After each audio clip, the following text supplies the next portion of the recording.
Welcome back to the Hobbyist Nows. We have a super special guest with us today. Xander Tabler is with us, community manager for Fantasy Flight Games. You probably seen him on some of the Star Wars Unlimited streams. Xander, thanks so much for joining us today. I really appreciate it. Thank you for having me. I was so excited. I've been looking forward to this all week and getting to sit down with you and chat a little bit about Star Wars Unlimited and Set 3, Twilight of the Republic specifically. Yeah, and before we even jump into Twilight of the Republic, let's look back a little bit. It's almost been third set now coming out for Star Wars Unlimited. It's been a massive success. I mean, just so much the community has built up so quickly. I feel like. Did you guys expect it to build up this quickly, or were you thinking of something as maybe as time goes on would slowly build up to what it currently is? That is a great question.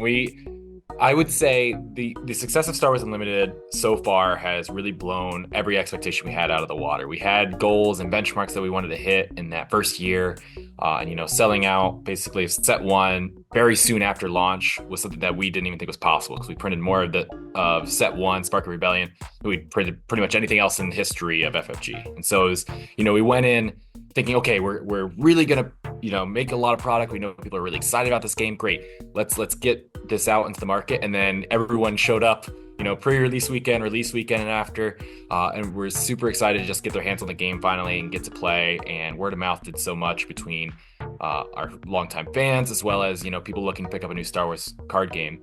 And so it's really blown us away. And so it's been a really fun challenge this year of meeting all those expectations as we go along and making sure that we're building on the success and giving people the experience that they want. Even as we grapple with, okay, how do we build our internal structures to make sure we are able to meet that. And so it's been really fun getting to chat with everybody this year of how it has taken off so much compared to 2 years or 2 Mays ago, basically, when we announced the game for the very first time.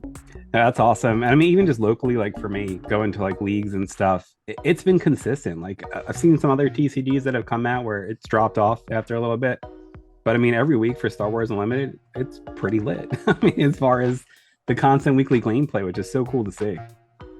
That's really awesome. Yeah, I would say huge credit to our designers as well as the organized play team for those things, because I think those are the pieces that really gets people in the stores weekly, is making the game feel fresh and new as you explore it. There's some great rock paper scissors mechanics between the different types of decks, so it keeps things fresh and makes you want to explore the next thing of, okay, everybody's playing this deck, how do I counter it? And once that starts taking off, how does somebody else come in and counter me? And it becomes a really interesting dynamic, especially with locals. So it's a very fun, refreshing game where every week is a new puzzle to solve based on what you think people are going to show up and play with. And then our OP team designing some amazing weekly play packs and things to keep people invested and reward you for showing up and being a part of those communities. It's really cool. And I know I really enjoyed going to locals as I can around here in Minnesota. It's been super fun just chatting with people about what decks they're running, what they're looking forward to in upcoming sets. And it's always a fun discussion point, as we obviously have a lot of knowledge on the inside of oh, what's to come in the next couple weeks, but hearing the guesses on where they think things are going is one of my favorite things.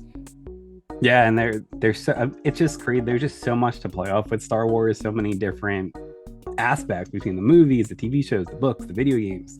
There's just so many places you guys can go, and it's really cool seeing all those different things come together. Like I was super pumped to see Bad Batch come in so quick. I wasn't expecting that, so that was really cool to see.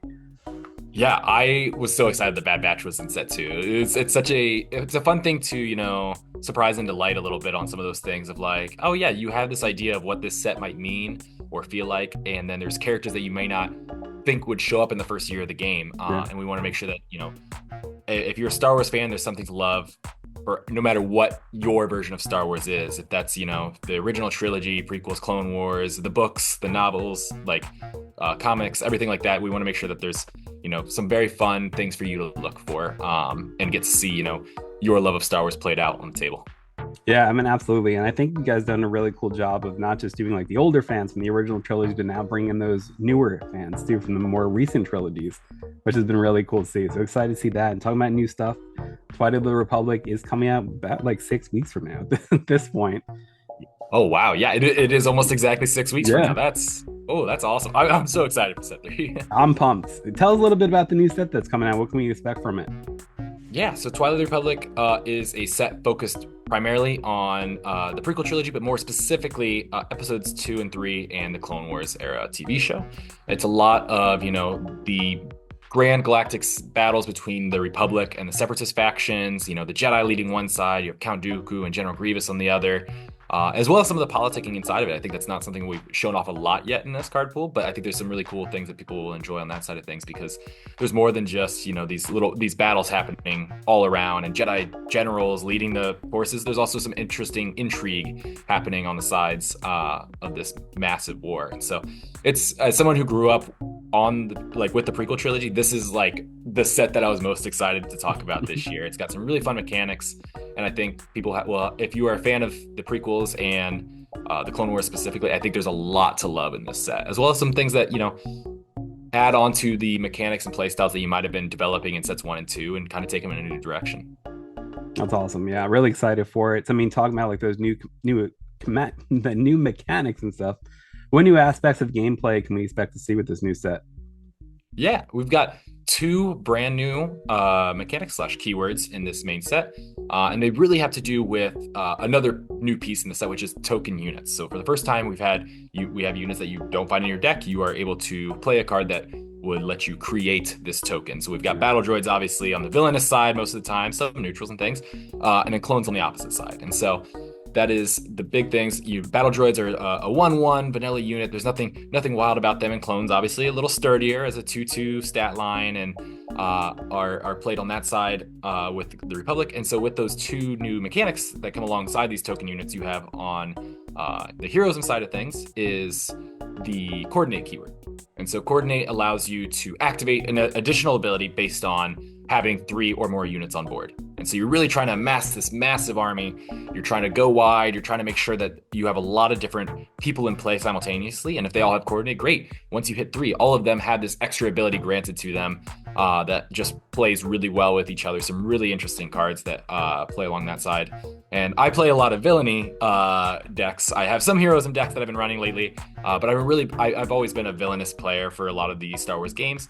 And so I'm very excited about Exploit, which is on the villainy side, and it allows you to defeat units.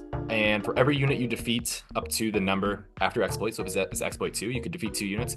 You reduce the cost of that unit you are playing by 2 for each unit. Oh, nice. So if it's at Exploit 2 and you defeat 2 units, you could have, you know, it costs 4 less resources to play. Yeah, that's huge.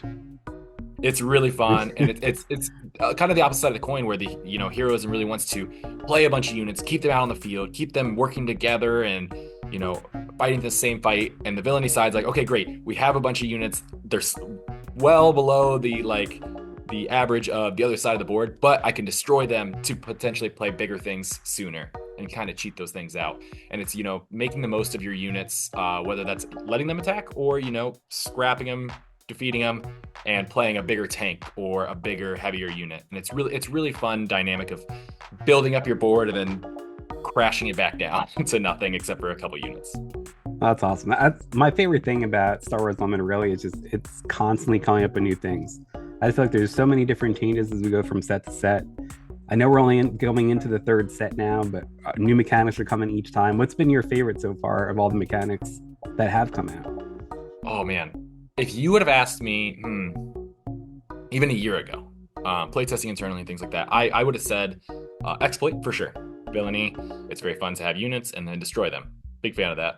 It's just such a fun mechanic. A lot of games, but I really think it sings with the battle droids specifically. And I'm still very excited for Exploit. But now getting to play with all of these other people outside of our, you know, internal playtests and things, getting to play out in the wild, I just loved Smuggle. My pride and joy deck right now is a Han Solo from the first set, so Cunning Han with a red base, and it's a deck that just is constantly smuggling and keeping all these tricks up his sleeve, and so you never know, hey, you've defeated my hand and I have no cards in hand, but I still got options and I can kind of improvise this game plan as I go, and it's super fun. And so I'd have to say Smuggle now is my favorite in year one. It makes things so interesting, and it's you always have to be planning for this potential that your opponent has options that you can't take care of, and they're always there for them. And so it becomes a very interesting mind game in a lot of games of like, okay, do I have this hotshot DL44 in my resources? And do you have to play around that idea, even if I don't, because you have to be aware that this is a possibility that I can swing for a little more damage than you were expecting. Yeah, that's awesome. I mean, just love the mechanics of the game in general. It's just such a fun game to play. Like if you're listening for the first time and you've never played this game before, grab a starter deck. I mean, it literally has everything you need to get started. One thing I actually love about starter decks too is you get exclusive cards that you can only get in the starter deck, which is something I absolutely love that you guys did because I feel like you don't really see that many places. Yeah, it's really cool. I think they, as like the design team put them together, is really cool to see them put together all these cards that work very well in these starter decks and give you a good taste of what this game and what this set does. And as well as give you 3 copies of all those things. So you don't need to go out and buy a bunch of starter decks. You still get all the things you need for that, but there is a little more chance to put some of those cards that maybe don't work as well in something like limited play of draft and sealed. You don't really want to run into those as much in those things because they just don't have that same function. But now you can put them in the starter deck. You still get access to them. And I think the starters do such a great job of introducing you to the game as well as the new mechanics. And it's great that it's, you know, a 2-player starter so that you and a friend can sit down and buy it, and you don't have to be like, hey, I bought a starter deck, now you have to go buy one. I can just I could buy one and be like, okay, great, let's play right now. I have everything that we need, and it's a great way to jump in. And I think, you know, it comes with the game mats and some cool versions of cards. And I think it's really great that the starters leaders also are like iconic characters, right? You get to play the characters that you want to play when you sit down for a Star Wars game, like Luke Skywalker, Darth Vader, the Mandalorian. It's really neat. Yeah, starter decks are great. Can't again recommend them enough. It's a great way to get started into the game. And obviously, we're getting new characters introduced every set. Tons of new characters for every set, with all different areas of the galaxy, which is really cool to see. What's your favorite character that's being brought in with the new set so far, or have we not seen them yet? Oh my gosh. Do you want my favorite character mechanically or from Star Wars who I I say we enjoyed go most? both. Both? Okay, great. I've always talked about my favorite for set 3, specifically Twilight Republic. I am really excited for Plo Koon as just a character. I've always really enjoyed him since watching the Clone Wars and also seeing the movies when I was younger. He is an interesting design. He's very complex character, and I think he's really cool in this set because you do have, you know, a great keyword with ambush. You can throw him in and he attacks immediately and takes out a unit, but he also really works well if you can turn on his coordinate ability. And having 2 units in play already, he gets to attack even harder, and it's kind of that teamwork mechanic that I really like on the heroism side in this set. So Plo Koon's really cool. My favorite mechanical one, I would say one of the leaders that we revealed this week actually is Newt Gunray. And I really enjoy him. Like I said, I really like the exploit keyword. And so his ability on his leader side is that if you have had 2 units defeated this round, you can create a battle droid token for free as an action. And so it kind of lets you offset some of that. It's almost like a discount afterwards. If you are, you know, defeating your units to play these big things, okay, here's like a little bit of a reimbursement for having done that. And it makes for some really interesting plays. And I am excited for people that, you know, get to try him out because I think he's just very interesting and keeps you on your toes, because every time you think, oh, good, he just exploited and now I've taken care of this big thing that he played, it's like, well, I still got options. I have another droid here to potentially exploit something else now. And it's the same idea of like a little flexibility there. That's all. I was very excited when I saw Plo Koon come out too. So Yeah, very excited.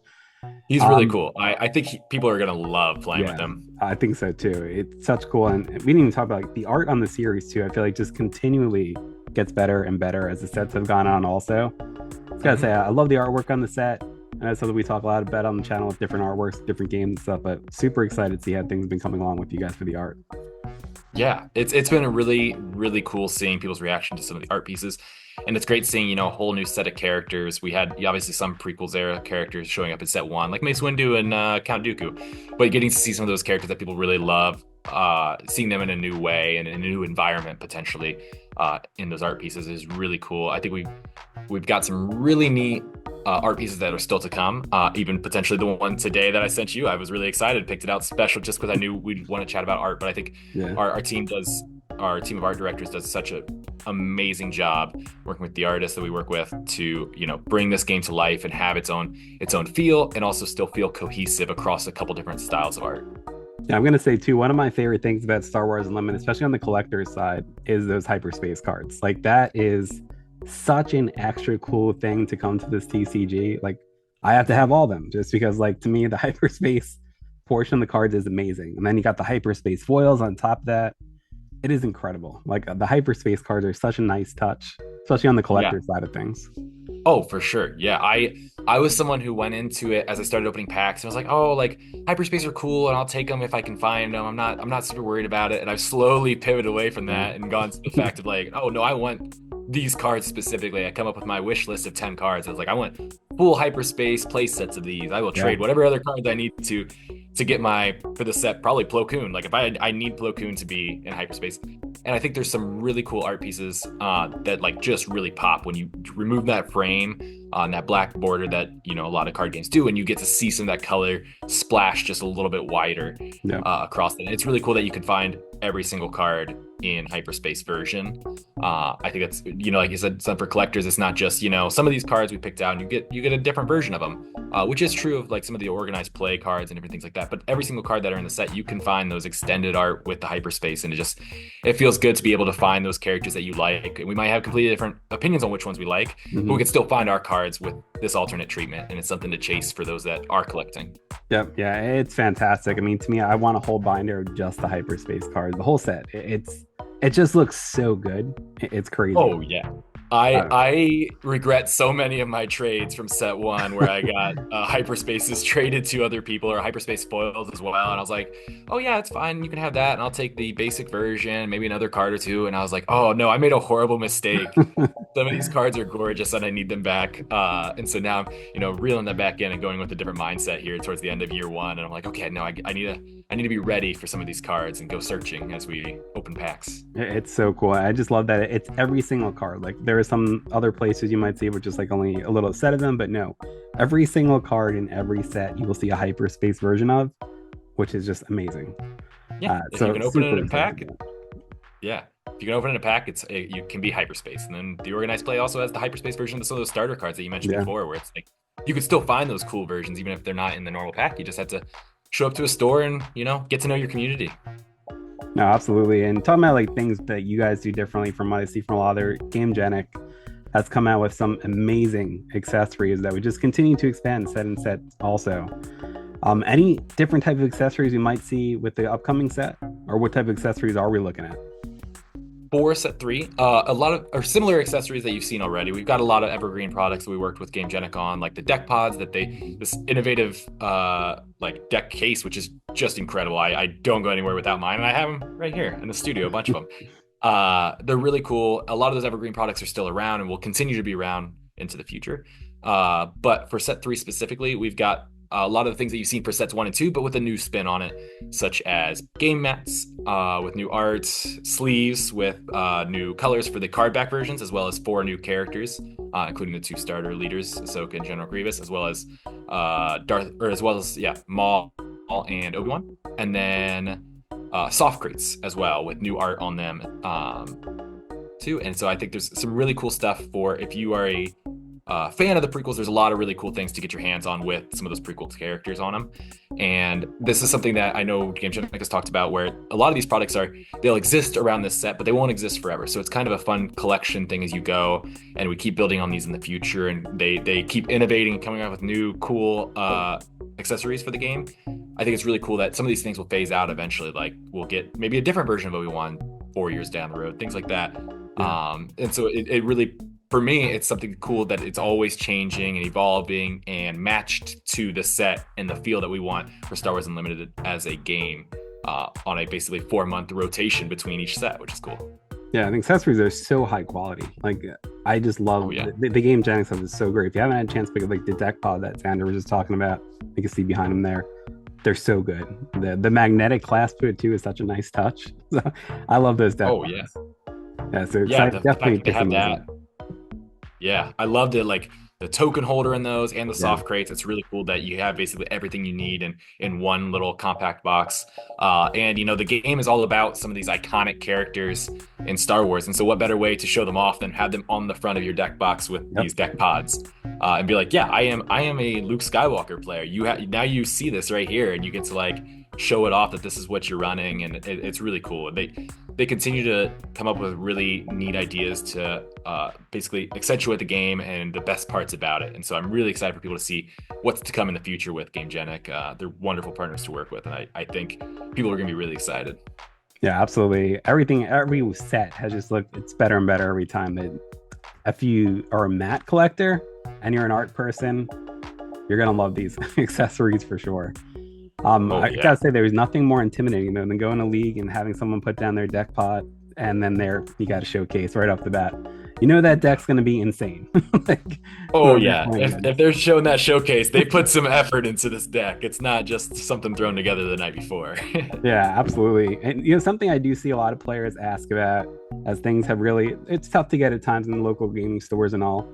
Have you has there been any consideration or any news about possibly coming to big box stores where we might see single packs or anything like that? That's a great question. And, right now we're really focusing on supporting a lot of the hobby stores and the small local game shops. That's where we know our community is going to be built and people are going to get to play the games there. And so that's really the focus for right now. But, never say never. There's always unlimited options with Star Wars Unlimited, right? Like anything is possible in the future. Absolutely. Understand that. A lot of big conventions coming up soon too. We've had a lot of conventions this year that you guys have attended. Anywhere you guys will be going anywhere soon? Yeah, actually, next week, myself, lead game designer Danny Schaefer, and game designer Joe O'Neill will be heading to Essen, Germany for Spiel. We're really excited to be heading over and getting to play with some of our European fans. I have not been over to Europe since the game has launched. So I was there last year as we were giving demos and getting to talk about the game, but there's such a limited card pool to talk about and play with them. And so I'm really excited to go over there and see some of the people I saw last year. And we get to finally jam some games with decks that we've all come up with and been cooking on for the last 8 months. And so I'm ecstatic about getting to go over there and hang out in Germany with a lot of those fans. And so we have that one coming up. We'll also be heading to PAX Unplugged in Philadelphia in December. We're really excited to be at PAX again. We were again there last year. We got to meet a lot of great fans. Several more cards we got to talk about and some different things. We're closer to the launch, but we still weren't there yet where people could, really understand what the game might look like. And so now we get to go back, and I really am excited to sit down with, again, those same players that we got to talk to before and be like, oh yeah, this is where you think the game's going. That's cool. That's very interesting. I'd like to hear your thoughts on it. And now we're gonna be like, okay, what do you think now? By that point, we'll have 3 sets in. Yeah. We'll be basically done with like our building block year of year one. And now we get to, see what you think of where we're at. And so it's one of my favorite things is getting to go to some of these events and play some games, play some Twin Suns, and see what decks people are coming up with, see what people think of some of the new leaders and the possibilities. And it's a great experience. I had a wonderful time at Gen Con and San Diego Comic-Con, so I can't wait to keep that going. That's awesome. We got those elusive promo boxes out there too. If you haven't taken a look at those are insane. So very tough to get, but they are super, super awesome that you guys did something like that. They look so good. Yeah, our visual design team just knocked it out of the park with those cards. The visuals online I've seen almost don't do them justice. The first time I got to pull the box open and feel what that felt like and see the cards, I was blown away. I didn't get to see them really until they were in person much, and then I was like, oh my gosh, like how do I get one? Obviously, it's not important as getting into the hands of fans, but I was like, I as a non-collector for the most part was still like just blown away by how beautiful these cards are, and I think it's really cool to see a lot of dark side cards this year, and it's cool to see how much people have really enjoyed seeing some of their favorite characters in a different light, in a different style than some of our traditional stuff. Yeah, they look so good. Talking about these other conventions that are coming with Twilight of the Republic, are we going to get a new promo for events too? Or is that sticking in Gogu for the next one? It'll be still Grogu for a little while. We haven't announced just yet when and what our next card will be, but we do have Grogu's still available. And so if you've been someone who has not been to an event yet or gotten your hands on a Grogu card, there's still time. You've got the ability to, and what a fun card. I really like Grogu awesome. as a cunning player. Yeah, he's so cool. What more do you want than just, exhausting your opponent's problem unit with this little guy that, you could throw a lightsaber on him if you need to. I know some people do that, but he's just hanging out, and he's a problem for your opponent to deal with, which is super fun. So if you're looking for that Grogu card, it will be available at future events here. Awesome. And I guess on the topic of promos, are we going to be getting a new weekly promo packs with Twilight of the Republic? We will be. I'm very excited to be talking about that here in October. We plan to, unveil the full kit of all the cards available in it. I think if you are a fan of what the weekly play packs have been so far, I think you'll be blown away and also feel very at home with the next set of promo packs. I think there's some really cool cards inside of them. And I'm personally excited and have a list of the cards that I'm going to be trading for once I get to some weekly play nights later in November. Is okay, these ones at the top of the list. Do I need the foil version? Do I not need the foil version of this one? I think the weekly play is going to be really cool, and so I'm excited that that's coming back. And it's just, again, another great reward for building community in your local stores. Yeah, absolutely. And looking at gameplay real quick, I mean, on your side, what deck are you currently running, or what decks are you currently running? Oh man. So I have a couple of decks. I've since the start of or the release of Shadows of the Galaxy, I've been playing with, like I mentioned before, the Han Solo deck with red base. And I've been kind of retooling that and figuring out what I wanted to do with it. It was just it's a leader that I loved in set one. Didn't get to play with as much as I'd like. I really like that color combination too because you could play very fast aggro, playing above curve, but it just didn't have all the pieces it needed yet in set one. And so with set two, I've now been playing that, and I with smuggle and those that keyword, I think there's a lot the deck can do. Because you just eventually run out of cards in hand, right? Yeah. If you're making a fake resource or temporary resource each turn, you eventually just run out of cards. And so it's the no hand deck. By the time your leader comes out, my game plan is I have no cards in hand. I have used them all to be playing above curve until that point. And so it's a really fun deck. We've been playing a lot with it internally. We had a tournament last week that we got to play and did pretty well with the deck. It's been fun. I've taken it to some weekly plays and different events, and so it's definitely what I've been running. I probably will run again this next week in Germany. It's super fun, especially because it's a very hard deck to play against. I call it my best Yeah. of one deck because once you figure out what it's going to do, you don't usually fall for it the second time. But it's a really fun deck because it's so surprising during the first gameplay. That's And so awesome. that's one. And then I've really enjoyed Ray as a leader in set two. Is making a Ray with a command base Okay. has been really fun. And so I haven't figured it out yet. I don't think I've unlocked all the doors there, but I'm on to something. I know I will be eventually. Have you attempted to build anything with Kylo? That's what I'm struggling. Like that is, I Oh, want to build really? something with him. Like very, I probably just honestly don't have all the pieces to be honest with you. But I'm just trying to see like that is the one I really want to make work just because I love the character so much. Yeah. He is one that I have only played a couple times myself, but I collected all the cards because I wanted to build him. I was so excited. And then I was like, well, I don't want to be. We kind of have a Kylo player internally already to go to all our events. So we have game designer Joe O'Neill is a huge Kylo player, and he actually has two different Kylo decks that he brings everywhere. And so he's got one with a blue base and one with a green base, and that's his thing. And so he's got that deck figured out. We'll have to get him on a stream sometime and be able to Yeah, explain awesome. how it all works. I played it a couple weeks back, lost 2-1 in a best of three match with him. It was scary. It's just all of these bad things happening to me. Every time I think I figured out what his game plan is and how to beat him, he turns in a whole different direction, and then a Maul card comes over and hits me with overwhelm. And I'm like, oh well, that was fun, great game, thank you. And so yeah, Kylo is really cool, and also one of the scariest decks I play against now is just he's fast. Yes, and that was something I really was excited about. That I probably just got to get all the pieces to it. I've looked at numerous different deck packs online for it. So yeah, I'll just have to. I'm probably have to touch base with him. See what he's got going on. Yeah, let me put you in contact with him. He's got a scary Kylo deck, and I'm excited for people to get to see more of it. Awesome. And now, lastly, I mean, I know we already brought a lot of characters into. Maybe you already brought this character in, but is there a certain character you would like down the line to bring into the game? Obscure, not obscure, Oh, whatever it may be.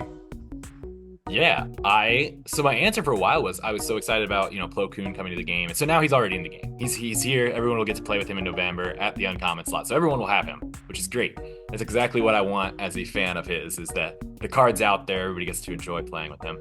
If I had to pick one now that's not currently in the game, I am dying to see Max Rebo in the game. Oh yes. Yeah, I think he's an interesting character in the background, and I think Star Wars Unlimited is so cool, but it's also so battle focused currently. I think again, there's some politicking going on in set three, some cool things there.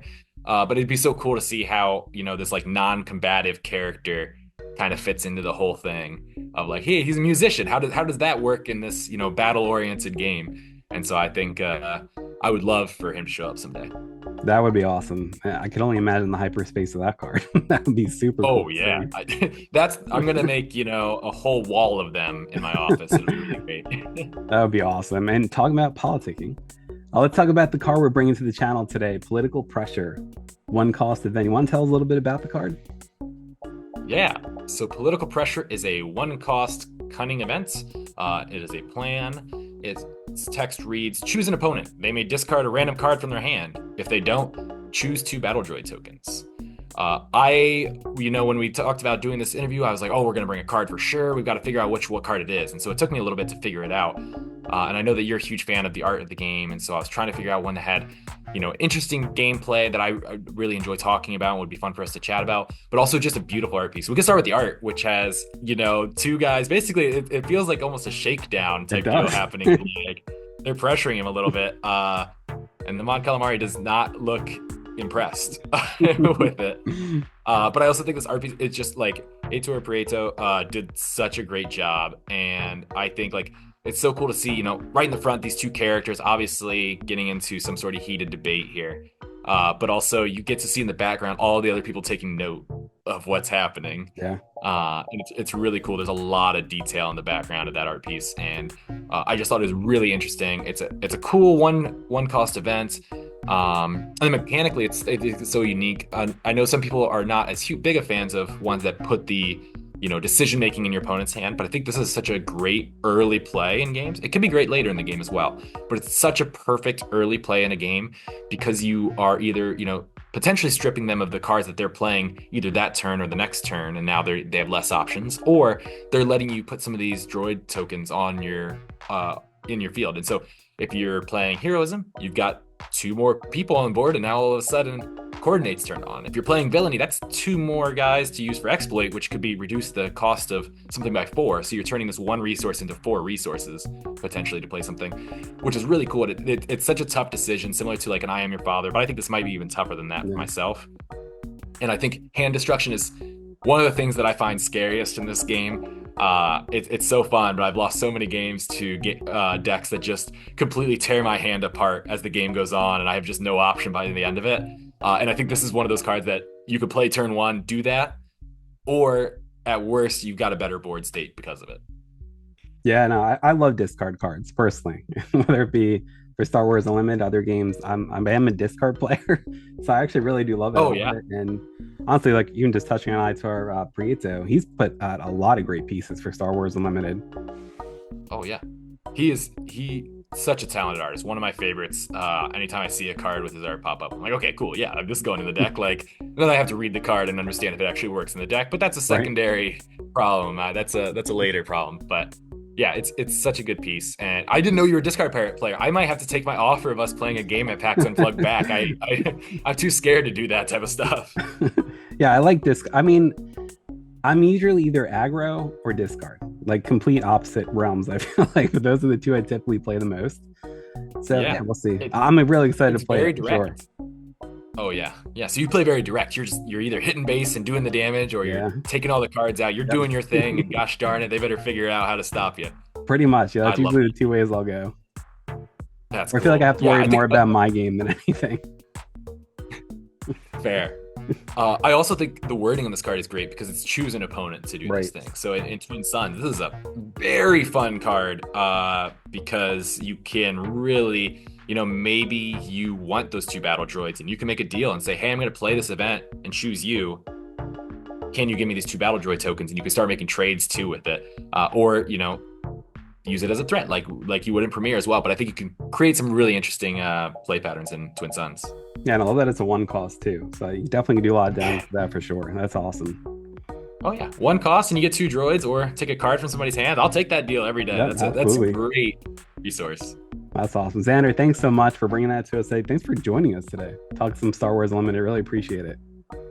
Yeah, no problem at all. Thank you for having me. We've been talking about doing this for a while, and I'm so excited that we finally got to sit down and talk about it. Show off a really cool card to the community, which is great. And, just talk about how excited we are as a studio and me as a person for Twilight Republic to launch this November. Yeah, super excited. Not that far from now. I mean, it's almost October at this point. Like I said, we're about 6 weeks away. So definitely look out for it. It's coming quick. It's coming up very quick. I look forward to seeing everybody in stores for pre-release weekend. Absolutely. Nothing I like more, honestly, than opening those pre-release boxes. They're so fun. Just getting a little pack of cards. It's so good. That's another thing, like pre-release kit, perfect to get started with also. A nice way to get into the event. Just get 6 packs. You build your deck from those 6 packs. It's a lot of fun.